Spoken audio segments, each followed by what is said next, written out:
প্রিয় ছাত্রছাত্রীরা, আজকে আমি তোমাদেরকে এই ভিডিওর মাধ্যমে ক্লাস 9 এর ইতিহাসের যে সমস্ত প্রশ্নগুলো দেওয়া হয়েছে সেকেন্ড সামেটিভের জন্য, অর্থাৎ দ্বিতীয় পর্যায়ক্রমিক মূল্যায়নের জন্য ইতিহাসের যে প্রশ্নগুলো দেওয়া হয়েছে স্কুল নম্বর 8 পেজ নম্বর 410, সেখানে বিভাগ ক, খ ও গ এর মধ্যে যে সমস্ত প্রশ্নগুলো আছে, তিনটে বিভাগের সমস্ত প্রশ্নের উত্তর আমরা আলোচনা করবো আজকে এই ভিডিওর মাধ্যমে, এবং বড় প্রশ্নগুলোও কিছু আলোচনা করব। তোমরা ভিডিওটা শুরু থেকে শেষ অবধি অবশ্যই দেখবে, এবং চ্যানেলে যদি নতুন হয়ে থাকো অবশ্যই তোমরা চ্যানেলটাকে সাবস্ক্রাইব করে রাখবে পরবর্তী স্কুলগুলো প্রশ্ন উত্তর পাওয়ার জন্য। এবং এর আগের যে স্কুলটা ছিল, আগের যে স্কুলগুলো ছিল সেগুলোর প্রশ্ন উত্তর আমরা আলোচনা করে দিয়েছি। তোমরা প্লে লিস্ট থেকে সেই প্রশ্ন উত্তরগুলো পেয়ে যাবে, সেখান থেকে দেখে নিও সেই প্রশ্ন উত্তরগুলো। আজকে আমরা আলোচনা করবো এই 9 নম্বর স্কুলের প্রশ্ন উত্তরগুলো, ক্লাস এই 8 নম্বর স্কুলের প্রশ্ন উত্তরগুলো ক্লাস 9 এর ইতিহাসের। তো এখানে দেখো 8 নম্বর স্কুলের যে প্রশ্নগুলো আছে, এই স্কুলের প্রশ্ন উত্তরের পিডিএফ তোমরা পরবর্তীতে আমাদের টেলিগ্রাম চ্যানেল থেকে পেয়ে যাবে। ডেসক্রিপশনে আমাদের টেলিগ্রাম চ্যানেলের লিঙ্ক দিয়ে দেওয়া হয়েছে, সেখানে তোমরা যুক্ত হয়ে যাবে, তাহলে পিডিএফগুলো পরবর্তীতে তোমরা সেখান থেকে পেয়ে যাবে। তো এখানে দেখো বিভাগ কয়ের মধ্যে যে প্রশ্নগুলো ছিল, একের দাগে বলা আছে কি সঠিক উত্তরটি বেছে নিয়ে লেখো। একের দাগের একের প্রশ্ন বলা হয়েছে ভিয়েনা সম্মেলন অনুষ্ঠিত হয়েছিল। ভিয়েনা সম্মেলন অনুষ্ঠিত হয়েছিল 1815 খ্রিস্টাব্দে। এর পরবর্তী প্রশ্ন, দাস ক্যাপিটাল গ্রন্থটি প্রকাশিত হয়। দাস ক্যাপিটাল গ্রন্থটি প্রকাশিত হয়, তাহলে সেটা হবে 1867 খ্রিস্টাব্দে। এর পরবর্তী প্রশ্ন বলা হয়েছে দেখো, যেটা বলা হয়েছে যে কূটনীতি জাদুকর বলা হয়, কূটনীতি জাদুকর বলা হয় এটা হবে মেটারনিককে। অপশন এ হবে মেটারনিককে। এর পরবর্তী প্রশ্ন বলা হয়েছে দেখো, রক্ত ও লৌহনীতি ছিল। রক্ত ও লৌহনীতি ছিল, তাহলে সেটা হবে অপশন সি, অর্থাৎ বিসমার্কের। পাশে থেকে বলা হচ্ছে সেফটি ল্যাম্প আবিষ্কার করেন। ডি বলা হয়েছে কি হামফ্রে ডেভি। 6 দাগের প্রশ্ন দেখো কি বলা আছে এখানে, যে শিল্প বিপ্লব কথাটি কে প্রথম ব্যবহার করেন, তাহলে সেটা হবে অগাস্তে ব্লাঙ্কি, অপশন বি। এই প্রশ্ন উত্তরটা তোমরা একবার তোমাদের ক্লাস শেয়ার থেকে দেখে নিও। আর 7 দাগের প্রশ্ন বলা আছে দেখো, রাশিয়ার জাতীয় আইন সংসদ হলো, সেটা হবে অপশন ডি, অর্থাৎ এখানে হবে ডুমা। এর পরবর্তী প্রশ্ন, নৈরাজ্যবাদের জনক বলা হয় জোসেফ জোসেফ প্রুধোঁকে। এর পরবর্তী যে প্রশ্নগুলো আছে দেখো, তাহলে এমসিকিউ টাইপ যে প্রশ্নগুলো হলো সেগুলো হলো এখানে। এর পরবর্তী প্রশ্ন বিভাগ খ এর মধ্যে যে প্রশ্নগুলো আছে দেখো, সেখানে কি বলা হয়েছে, সেখানে বলা আছে দেখো, দুয়ের দাগের নিচের প্রশ্নগুলি উত্তর দাও। তো এখানে দুয়ের দাগের এ বলা আছে দেখো, একটি বাক্যে উত্তর দাও। দুয়ের দাগের এর এক, মেটারনিক কোন বিশ্ববিদ্যালয়ের ছাত্র ছিলেন। তাহলে এটা হবে কি মেটারনিক, এটা হবে স্ট্রাসবার্গ বিশ্ববিদ্যালয়ের ছাত্র ছিলেন। তাহলে মেটারনিক কোন বিশ্ববিদ্যালয়ের ছাত্র ছিলেন, এটা হবে স্ট্রাসবার্গ বিশ্ববিদ্যালয়ের ছাত্র ছিলেন।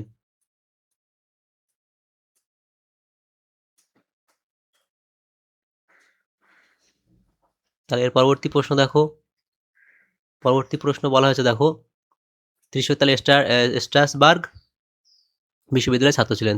স্ট্রাসবার্গ বিশ্ববিদ্যালয়ের ছাত্র, তাহলে এরা হবে স্ট্রাসবার্গ বিশ্ববিদ্যালয়ের ছাত্র ছিলেন। ত্রিশক্তি আঁতাত কত খ্রিস্টাব্দে গঠিত হয়। ত্রিশক্তি আঁতাত কত খ্রিস্টাব্দে গঠিত হয়, এটা হবে 1907 খ্রিস্টাব্দে গঠিত হয়। ত্রিশক্তি আঁতাত কত খ্রিস্টাব্দে গঠিত হয়, এত খ্রিস্টাব্দে গঠিত হয়। এর পরবর্তী প্রশ্ন, ওয়াটার ফ্রেম কে আবিষ্কার করেন।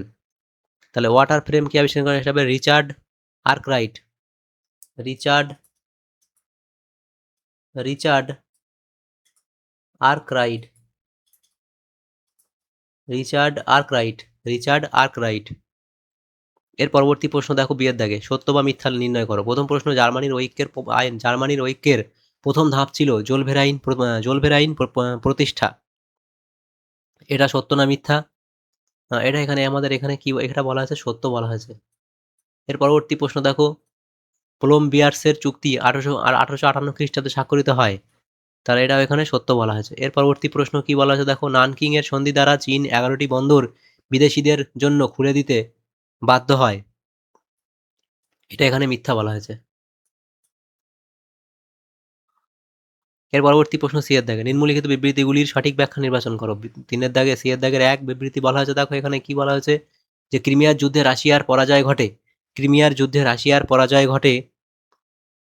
তাহলে এখানে সঠিক কোনটা হবে, এখানে ব্যাখ্যা তিনটা সঠিক হবে, যে রাশিয়া প্রকৃতপক্ষে দুর্বল, রাশিয়া প্রকৃতপক্ষকে এই প্রতিপক্ষকে দুর্বল ভেবেছিল। এর পরবর্তী প্রশ্ন দেখো বলা হয়েছে কি, যে বিবৃতি বলা হয় দুয়ের দাগে বিবৃতি, লুই ফিলিপ ফ্রান্সের সিংহাসনে অধিষ্ঠিত হন। তো এখানে কোন বিবৃতিটা সঠিক হবে সেটাও ব্যাখ্যা তিন সঠিক হবে। জুলাই বিপ্লবের পরে ফরাসি পার্লামেন্টের সিদ্ধান্ত অনুসারে। তিনের দাগে বিবৃতি বলা হয়েছে জার পিটার দ্য গ্রেটকে তিনের দাগের প্রশ্ন বিবৃতি বলা হয়েছে দেখো, জার পিটার দ্য গ্রেটকে আধুনিক রাশিয়ার জনক বলা হয়। তো এখানে যেটা সঠিক ব্যাখ্যা হবে সেটা হচ্ছে ব্যাখ্যা ৩, যে তিনি রুশ অর্থনীতির আধুনিকরণ ঘটান। তো এই প্রশ্নটা একবার তোমরা দেখে নিও, হ্যাঁ? এই প্রশ্ন উত্তরটা তোমাদের ক্লাস শেয়ার থেকে একবার দেখে নিও। এর পরবর্তী প্রশ্ন বিভাগ গ। সেখানে যে প্রশ্নগুলো আছে ৩ এর দাগের প্রশ্নে বলা হয়েছে দেখো নিম্নলিখিত প্রশ্নগুলি ২-৩টি বাক্যে উত্তর দাও, যেকোনো ৪টি। তো এখানে ৩ এর দাগের প্রশ্ন, ৩ এর দাগের ১ বলা আছে এমস টেলিগ্রাম কি? তাহলে এখানে এমস টেলিগ্রাম সম্পর্কে তোমরা এখানে লিখে দেবে যে এমস টেলিগ্রাম কি। পরবর্তী প্রশ্ন রেজিমেন্টো বলতে কি বোঝো? তাহলে রেজিমেন্টো সম্পর্কে লিখবে এই অবধি। এর পরবর্তী প্রশ্ন প্যারি কমিউন কি? প্যারি কমিউন সম্পর্কে লিখতে হবে, পরবর্তী এই অবধি লিখবে। এর পরবর্তী প্রশ্ন ফ্যাক্টরি বা কারখানা প্রথা বলতে কি বোঝো? তার পরবর্তী প্রশ্ন আছে দেখো ৫ এর দাগের প্রশ্ন। ৫ এর দাগের প্রশ্নতে বলা আছে স্পেনের গৃহযুদ্ধের অবসান কিভাবে ঘটে? স্পেনের গৃহযুদ্ধের অবসান কিভাবে ঘটে সেটা অবধি লিখবে। যেহেতু ২ নাম্বার দেওয়া আছে এত অবধি লিখবে, চাইলে আরো বেশি লিখতে পারো তোমরা। এর পরবর্তী প্রশ্ন বিভাগ ঘ এবং উয়া। বিভাগ ঘ এর মধ্যে যে ৪ এর দাগের প্রশ্ন আছে দেখো সেখানে আমাদের ২ নম্বর করে ৪টে প্রশ্ন ৮ নম্বর দেওয়া হয়েছে, এবং বিভাগ উয়া এর মধ্যে দেখো ৫ এর দাগের প্রশ্ন ১৫-১৬টি বাক্যে উত্তর দাও। এখানে ৮ নম্বর করে দেওয়া হয়েছে, একটা প্রশ্ন ৮ নম্বর করে নম্বর বিভাজন করে দেওয়া হয়েছে। তো বিভাগ ঘ এর মধ্যে ৪ এর দাগের প্রশ্ন বলা আছে দেখো নিম্নলিখিত প্রশ্নগুলির ৭-৮টি বাক্যে উত্তর দাও। ৪ এর দাগের ১ বলা হচ্ছে ফ্রান্সে জুলাই বিপ্লবের প্রভাব আলোচনা করো। এই অবধি তোমরা এখানে লিখবে। এর পরবর্তী প্রশ্ন প্রথম বিশ্বযুদ্ধের ৪টি কারণ লেখো। প্রথম বিশ্বযুদ্ধের ৪টি কারণ তোমরা এখানে লিখবে। তার পরবর্তী প্রশ্ন দেখো দেওয়া আছে কি ৩ এর দাগের প্রশ্ন আফ্রিকা ব্যবচ্ছেদের প্রেক্ষাপট লেখো। তাহলে আফ্রিকা ব্যবচ্ছেদের প্রেক্ষাপট সম্পর্কে তোমরা লিখবে। তাহলে আফ্রিকা ব্যবচ্ছেদের প্রেক্ষাপট সম্পর্কে প্রেক্ষাপট সম্পর্কে তোমরা এফডি লিখে দেবে। এর পরবর্তী প্রশ্ন দেখো, তাহলে এটা এফডি লিখবে। পরবর্তী প্রশ্ন কি বলা আছে বিভাগ উঙা, তাহলে এটা এফডি হয়ে গেল। তাহলে এখানে ৩টে প্রশ্ন ছিল। হ্যাঁ, তারপর বিভাগ উঙার মধ্যে যে প্রশ্নগুলো আছে দেখো সেখানে কি বলা আছে বিভাগ উঙা ৫ এর দাগে বলা আছে ৫ এর দাগের ১ বিশ্ব ইতিহাসে ১৮৭০ খ্রিস্টাব্দের তাৎপর্য নিরূপণ করো। তাহলে বিশ্ব ইতিহাসে ১৮৭০ খ্রিস্টাব্দের তাৎপর্য নিরূপণ করতে বলা আছে, এখানে এফডি তোমরা লিখবে। এই পয়েন্টগুলো করে লিখবে। এই পয়েন্টগুলো করে এফডি তোমরা লিখে দেবে। এর পরবর্তী প্রশ্ন দেখো বলা হয়েছে দেখো, তাহলে এটা এই অবধি তোমরা ৫টা পয়েন্ট লিখে দিলে। এরপরে আছে ২ এর দাগের প্রশ্ন ১৯১৭ খ্রিস্টাব্দের বলশেবিক বিপ্লবের পটভূমি লেখো। ১৯১৭ খ্রিস্টাব্দের বলশেবিক বিপ্লবের পটভূমি তোমরা এই যে পয়েন্টগুলো এখানে আছে ১, ২, ৩, ৪, ৫ করে পয়েন্ট দেওয়া আছে, ৫টা পয়েন্ট তোমরা লিখবে। এর পরবর্তী প্রশ্ন কি বলা আছে দেখো ৩ এর দাগের প্রশ্ন মেটারনিক ব্যবস্থার পরিচয় দাও। তাহলে মেটারনিক ব্যবস্থার পরিচয় সম্পর্কে তোমরা এই অবধি লিখবে। কেন তা ব্যর্থ হয়েছিল সেই সম্পর্কে তোমরা এখানে লিখবে যে মেটারনিক ব্যবস্থার ব্যর্থতার কারণ।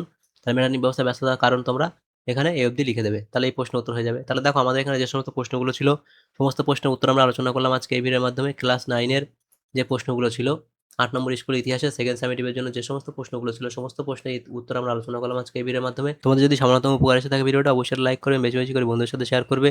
আর পরবর্তী স্কুলগুলো প্রশ্ন উত্তর পাওয়ার জন্য অবশ্যই তোমরা আমাদের চ্যানেলটাকে সাবস্ক্রাইব করে রাখবে। আর পিডিএফগুলো পাওয়ার জন্য তোমরা আমাদের টেলিগ্রাম চ্যানেলে যুক্ত হয়ে যাবে। ডেসক্রিপশনে দেওয়া আছে টেলিগ্রাম চ্যানেলের লিঙ্ক, সেখানে তোমরা যুক্ত হয়ে যাবে। তাহলে পিডিএফগুলো পরবর্তীতে তোমরা সেখান থেকে পেয়ে যাবে। Thank you, thanks for watching.